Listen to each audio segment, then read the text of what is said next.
ओम शांति। आज 9 अगस्त 2024 आज की साकार मुरली के अनमोल मधुर महावाक्य सुनेंगे। मीठे मीठे बाबा के मीठे बच्चे। यह ब्रह्मा है सतगुरु की दरबार, यह ब्रह्मा है सतगुरु की दरबार। इस भ्रुकुटी में सतगुरु विराजमान है, वही तुम बच्चों की सदगति करते हैं। प्रश्न है, बाप अपने बच्चों को किस गुलामी से छुड़ाने आए हैं?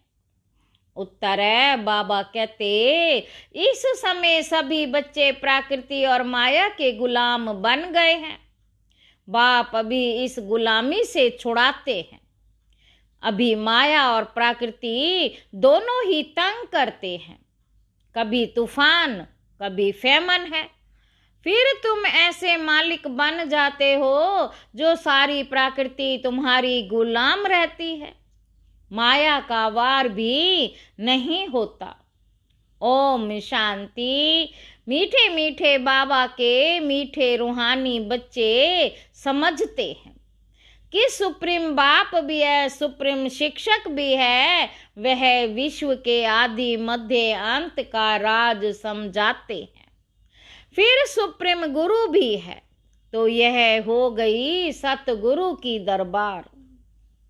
दरबार होती है ना, गुरु की दरबार वह है, सिर्फ गुरु की सतगुरु है नहीं। श्री श्री 108 कहलाएंगे, सतगुरु लिखा हुआ नहीं होगा। वो लोग सिर्फ गुरु ही कहते हैं। बाबा कहते यह है सतगुरु। पहले बाप, फिर टीचर, फिर सतगुरु।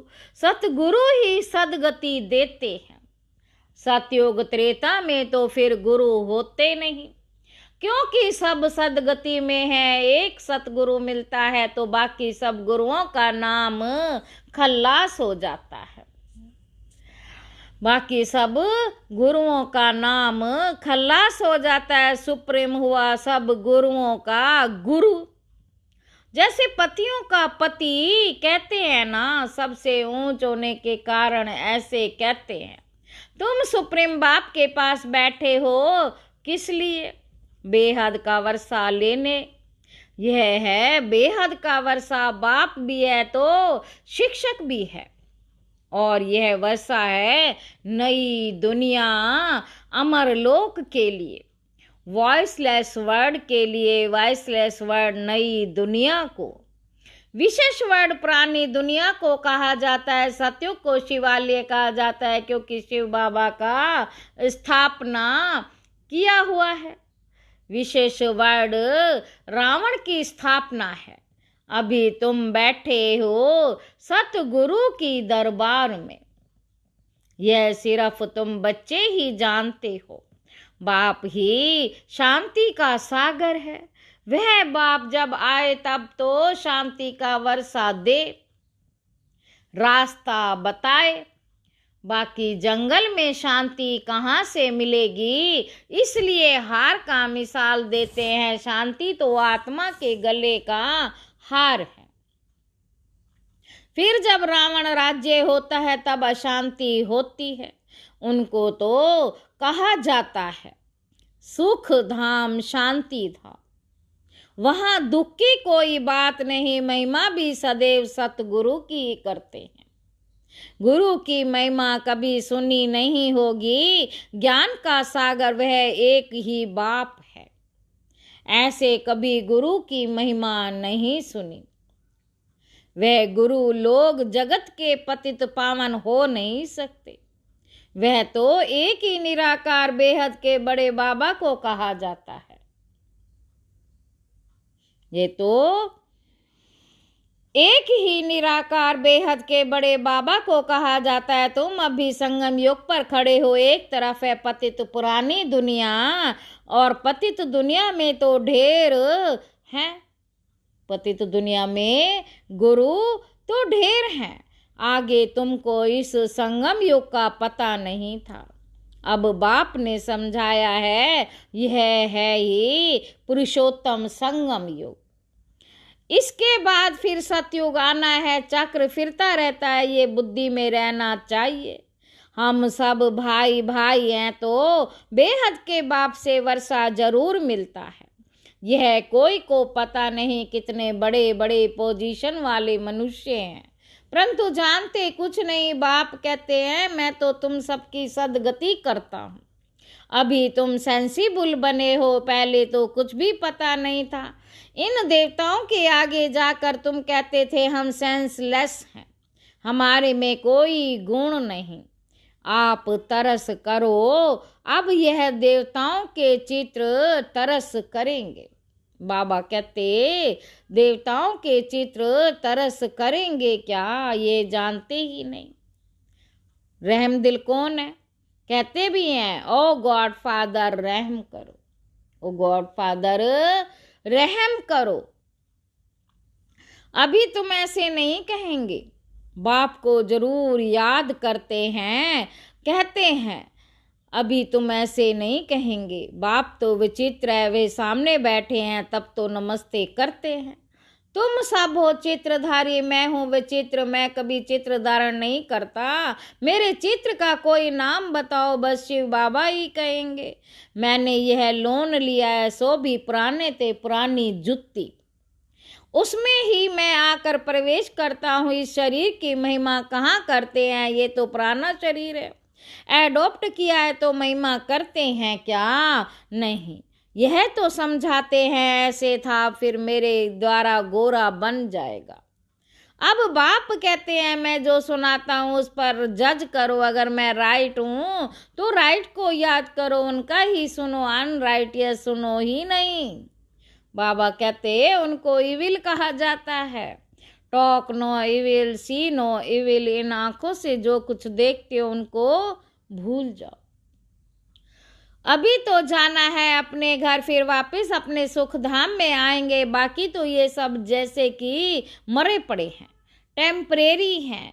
ना ये पुराने शरीर होंगे, ना ये दुनिया होगी। हम पुरुषार्थ कर रहे हैं नई दुनिया के लिए। फिर वर्ल्ड की हिस्ट्री ज्योग्राफी रिपीट होती है। तुम अपना राज्य भाग्य ले रहे हो, जानते हो। कल्प कल्प बाप आते हैं राज्य भाग्य देने। तुम भी कहते हो बाबा कल्प पहले भी मिले थे, वर्षा लिया था ना, नर से नारायण बने थे। बाकी सब एक जैसा मर्तबा तो पा नहीं सकते, नंबर वार तो होते हैं। ये स्पिरिचुअल यूनिवर्सिटी, स्पिरिचुअल फादर पढ़ाने वाला है, बच्चे भी पढ़ाते हैं। कोई प्रिंसिपल का बच्चा होता है तो वह भी सर्विस में लग जाता, स्त्री भी पढ़ाने लग जाती, बच्चे भी अच्छी रीति पढ़े तो पढ़ा सकती है, परंतु वह दूसरे घर में चली जाती है। यहाँ तो कायदा नहीं है। बच्चियों को नौकरी करने का, नई दुनिया में पद पाने का सारा मदार है इस पढ़ाई पर। इन बातों को दुनिया नहीं जानती, लिखा हुआ है भगवानों वाच है। बच्चों मैं तुमको राजाओं का राजा बनाता हूँ, कोई मॉडल थोड़े ही बनाता हूँ। जैसे देवियों के चित्र बनाते हैं, तुम तो पढ़कर वह पद पाते हो। पूजा के लिए यहाँ तो आत्मा पड़ती है, फिर तुम संस्कार ले जाएंगे, जाकर नई दुनिया में शरीर लेंगे। दुनिया खत्म नहीं होती, सिर्फ एज बदलती है। Golden age, silver age, copper age, iron age, 14 कला से 16 कला से 14 कला, दुनिया तो वही चलती रहती है, नई से पुरानी होती है। बाप तुमको राजाओं का राजा बनाते इस पढ़ाई से, और कोई की ताकत नहीं जो ऐसा पढ़ा सके। कितना अच्छी रीति समझाते हैं, फिर पढ़ते पढ़ते माया अपना बना लेती। फिर भी जितना जितना जो पढ़ा है, जितना जितना जो पढ़ा है उस अनुसार वे स्वर्ग में जरूर जाएंगे। कमाई जाएगी नहीं, अविनाशी ज्ञान का विनाश नहीं हो सकता। आगे चल आएंगे, जाएंगे कहाँ? एक ही हट्टी है ना, आते रहेंगे शमशान में। जब मनुष्य जाते हैं तो फिर बड़ा वैराग्य आता, बस ये शरीर छोड़ने का है, ये शरीर ऐसे छोड़ने का है। फिर हम पाप क्यों करें? पाप करते करते हम ऐसे मर जाएंगे, पाप करते करते हम ऐसे मर जाएंगे, ऐसे ख्यालात आते हैं, उसको कहा जाता है शमशानी वैराग्य। समझते भी हैं जाकर दूसरा शरीर लेंगे, परंतु ज्ञान तो नहीं है ना।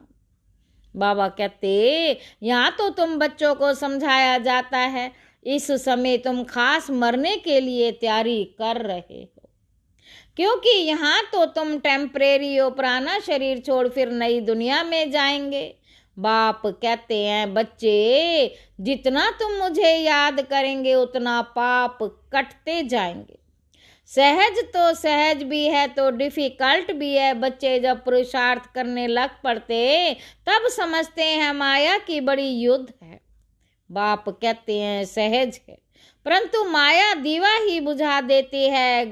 गुलाब कावली की कहानी भी है, गुलाब कावली की कहानी भी है ना। माया बिल्ली दीवा बुझा देती है। यहाँ सब माया के गुलाम है, फिर तुम माया को गुलाम बनाते हो। सारी प्रकृति तुम्हारी अदम में रहती है, कोई तूफान नहीं फैमन नहीं, कोई तूफान नहीं फैमन नहीं। बाप कहते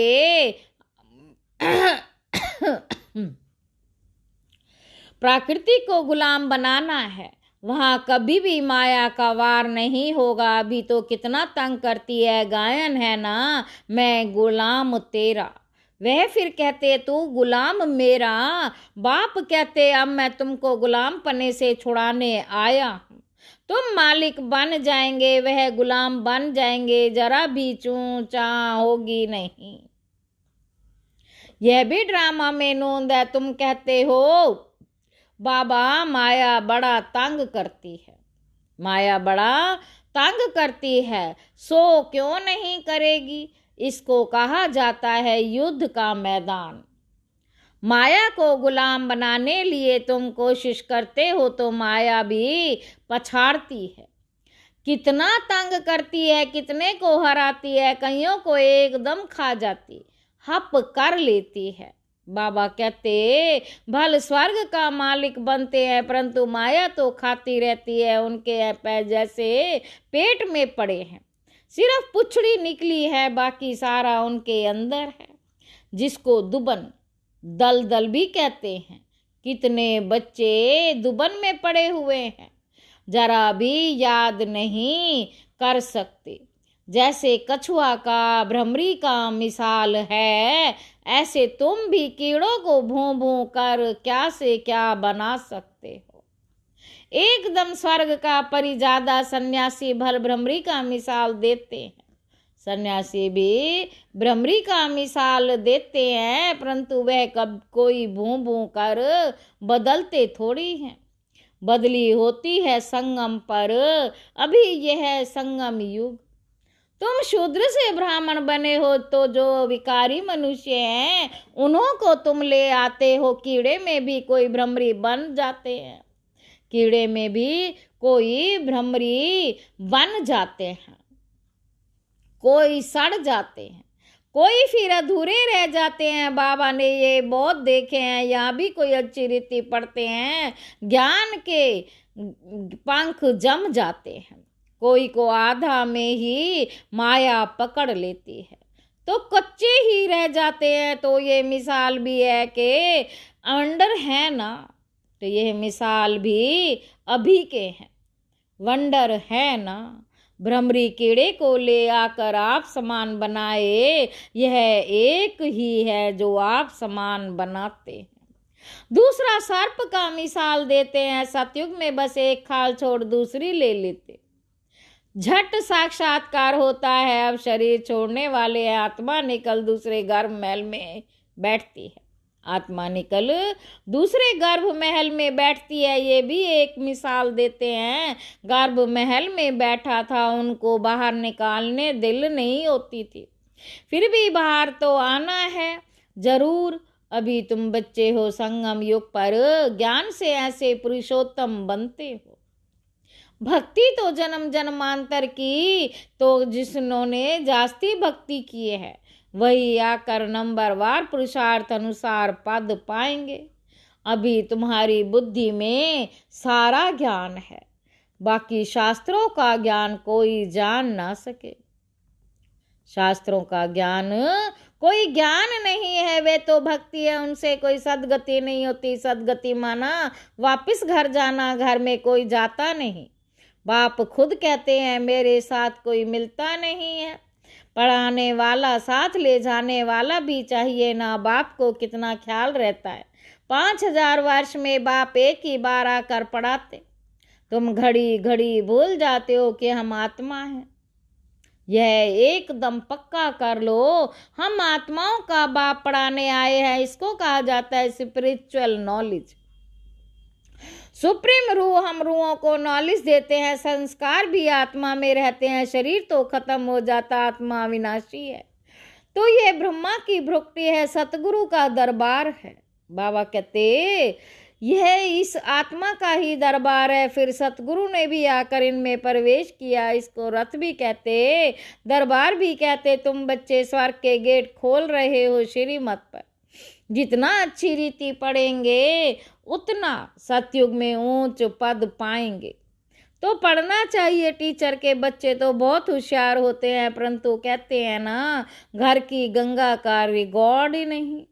घर की गंगा का रिकॉर्ड नहीं। बाबा को देखा हुआ है, सारे शहर का किचड़ा गंगा में पड़ता है। फिर उसको उनको पतित पावनी कहेंगे। मनुष्यों की बुद्धि कैसी हो गई, देखो कैसी हो गई।